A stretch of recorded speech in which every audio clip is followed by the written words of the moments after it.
आज मित्रों हम आपसे बात करेंगे बैलेंस डाइट और हेल्दी जॉइंट क्या अपने जीवन में अनुसरण करें जिससे कि हमारा सेहत हमारा जॉइंट और हमारी बॉडी है वो एक ऑप्टिमल न्यूट्रिशनल वैल्यू को रीच कर पाए।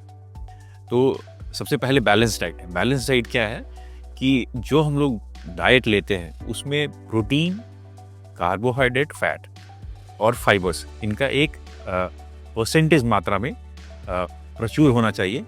तो अगर प्रोटीन की बात करें तो हमारे डाइट में एटलीस्ट 25% जो हमारा डाइट होता है उसमें प्रोटीन होना चाहिए, 25% फाइबर रिच कार्बोहाइड्रेट होने चाहिए, 10% फैट और 40% के अराउंड फ्रूट्स और वेजिटेबल्स से हमारे जो न्यूट्रिटिव रिक्वायरमेंट है वो आना चाहिए।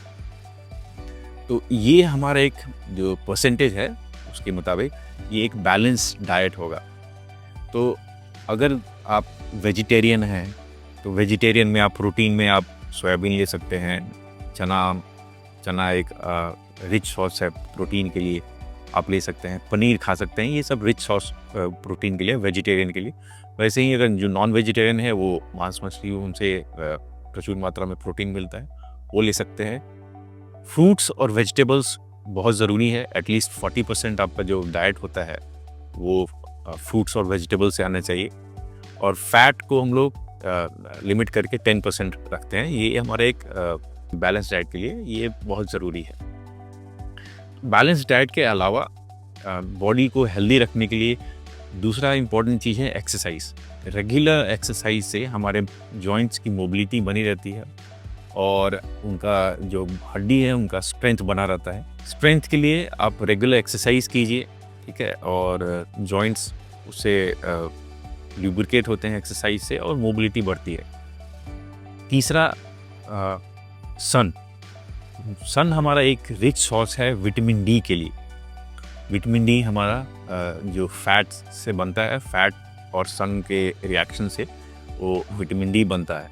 तो दिन में एटलीस्ट 30 मिनट्स के लिए, आधे घंटे 45 मिनट्स के लिए आपको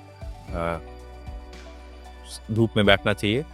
ऑप्टिमल टाइम जो समय है धूप में बैठने का वो मॉर्निंग में है, सुबह जब सूरज निकलता है उस समय, या फिर 3 से 4 के बीच में जब सूर्यास्त होता है, वो एक ऑप्टिमल समय है जिससे आप धूप का सेवन कर सकते हैं। उससे आपकी हड्डी में ही मजबूत करती है। विटामिन डी एक्चुअली वो कैल्शियम को गट में एब्जॉर्ब करता है। तो अगर विटामिन डी की डेफिशिएंसी होती है तो गट से हमारा कैल्शियम का एब्जॉर्प्शन कम हो जाएगा, जिससे कि हमारी हड्डी कमज़ोर होगी। तो सन बास्किंग उतना ही इम्पोर्टेंट है। और इन सब चीज़ों को अगर आप अपने रोज़मर्रा की ज़िंदगी में अगर अडॉप्ट करते हैं तो आप एक हेल्दी लाइफ जी सकते हैं।